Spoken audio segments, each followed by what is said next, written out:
Welcome to my channel. ഇന്നത്തെ നമ്മുടെ special recipe അടിപൊളി ക്യാരറ്റ് റൈസ് ആണ്. നല്ല ടേസ്റ്റിയാണ് ഇത് കഴിക്കാനായിട്ട്. ഇതിൻ്റെ കൂടെ നമുക്ക് കറിയൊന്നും വേണം തന്നെ ഇല്ല. അപ്പം വേഗം തന്നെ എങ്ങനെയാണ് ഉണ്ടാക്കുന്നതെന്ന് നോക്കാം. ആദ്യം നമുക്ക് ഇതിന് വേണ്ടിയിട്ടുള്ള ചോറ് ഉണ്ടാക്കിയെടുക്കണം. അപ്പം അതിന് വേണ്ടിയിട്ട് ഞാനിവിടെ 4 കപ്പ് വെള്ളം തിളപ്പിക്കാനായിട്ട് എടുത്തിട്ടുണ്ട്. ഇതിലേക്ക് ഒരു കഷ്ണം പട്ട, 3 ഗ്രാമ്പു, 2 ഏലക്കായ, ഒരു ചെറിയ ബേ ലീഫ് ഇത്രയും ചേർത്ത് കൊടുക്കാം. പിന്നെ ഈ ചോറിന് പിടിക്കാനായിട്ട് കുറച്ച് ഉപ്പ് കൂടെ ചേർത്തിട്ടുണ്ട്. ഇതൊന്ന് മിക്സ് ചെയ്യാം. എന്നിട്ട് വെള്ളം നന്നായിട്ട് തിളച്ച് വരട്ടെ. ഞാനിവിടെ 1 കപ്പ് ബസുമതി റൈസാണ് എടുത്തിട്ടുള്ളത്. ഇത് നന്നായിട്ടൊന്ന് കഴുകിയിട്ടെടുക്കാം. കുതിർത്ത് വയ്ക്കേണ്ട ആവശ്യമൊന്നുമില്ല. 2-3 പ്രാവശ്യം നന്നായിട്ട് കഴുകിയാൽ മതി. ഇതിന് ബസുമതി റൈസ് തന്നെ വേണമെന്നില്ല, കൈമ റൈസ് കൊണ്ടും ചെയ്യാം. ഇപ്പോൾ സാധാരണ ചോറ് വയ്ക്കുന്ന അരി കൊണ്ട് ചെയ്യുകയാണെങ്കിൽ അങ്ങനെയും ചെയ്യാം. അപ്പോൾ ഇവിടെ വെള്ളം നന്നായിട്ട് തിളച്ച് വന്നിട്ടുണ്ട്. ഇതിലേക്ക് അരി ചേർത്ത് കൊടുക്കാം. അരി ചേർത്തിട്ട് ഒന്ന് നന്നായിട്ട് ഇളക്കണം. ഇത് മൂടി വയ്ക്കണ്ട, ഇങ്ങനെ തുറന്ന് വെച്ചിട്ട് തന്നെ കുക്ക് ചെയ്തെടുക്കാം. ചോറ് പാകത്തിനുള്ളൊരു വേവ് ആവാനേ പാടുള്ളൂ. ഇതൊരു 90% ഒക്കെ കുക്കായാൽ മതി. ഞാനൊരു 7 മിനിറ്റോളം ഇത് മീഡിയം ഫ്ലെയിമിൽ കുക്ക് ചെയ്തതാണ്. അരി പാകത്തിന് വേവാറായിട്ടുണ്ട്. നമുക്കിത് ഊറ്റിയെടുക്കാം. ബാക്കി ഇതിൻ്റെ ചൂടിൽ കുറച്ചുകൂടെ ഒന്ന് വേവും. ഈ ചോറിൻ്റെ ചൂടൊന്ന് തണിഞ്ഞിട്ട് വേണം ക്യാരറ്റ് റൈസ് ഉണ്ടാക്കാനായിട്ട്. ഇപ്പോൾ തലേ ദിവസം ബാക്കി വന്ന ചോറൊക്കെ ഉണ്ടെങ്കിൽ നമുക്കത് വെച്ചിട്ട് ഇങ്ങനെ ചെയ്യാം. അപ്പോൾ ഞാനിവിടെ മറ്റൊരു പാൻ വെച്ചിട്ടുണ്ട്. അതിലേക്ക് 1 ടേബിൾ സ്പൂൺ നെയ്യ് ചേർത്ത് കൊടുക്കുകയാണ്. നെയ്യ് ഒന്ന് ചൂടാകുമ്പോൾ ഒരല്പം പെരിഞ്ചീരകം ചേർക്കാം. ഒരു 1/4 ടീസ്പൂൺ മതി. തീ ലോ ഫ്ലെയിമിലേക്ക് വയ്ക്കണം. പിന്നെ ഇതിലേക്ക് 1/2 ടീസ്പൂൺ ഇഞ്ചി വെളുത്തുള്ളി പേസ്റ്റ് ചേർത്ത് കൊടുക്കാം.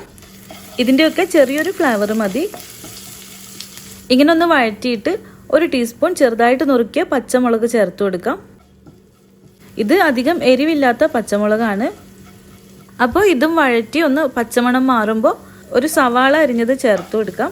ഇത് 1/2 കപ്പ് സവാള അരിഞ്ഞതുണ്ട്. ഇതിൻ്റെ കൂടെ തന്നെ കുറച്ച് അണ്ടിപ്പരിപ്പും ഉണക്കമുന്തിരിയും കൂടി ചേർത്ത് കൊടുക്കാം. അളവൊക്കെ നിങ്ങൾക്ക് ഇഷ്ടമുള്ള പോലെ എടുത്താൽ മതി.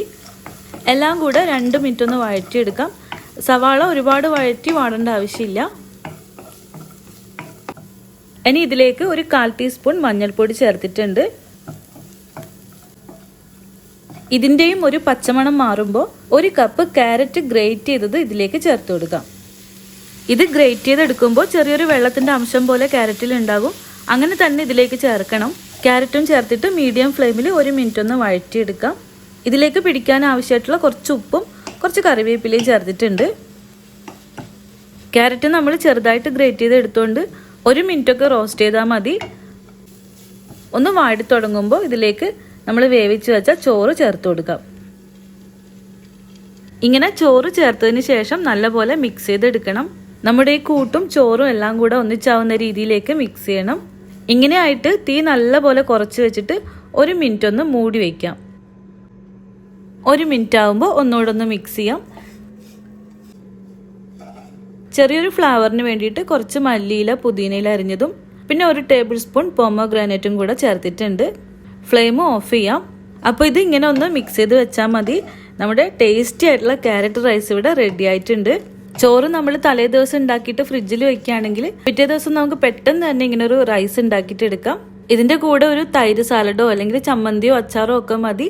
കറിയായിട്ട് തന്നെ ഒന്നും വേണമെന്നില്ല. അപ്പോൾ വീട്ടിൽ ട്രൈ ചെയ്ത് നോക്കണം. നമുക്ക് മറ്റൊരു വീഡിയോ ആയിട്ട് വീണ്ടും കാണാം. താങ്ക്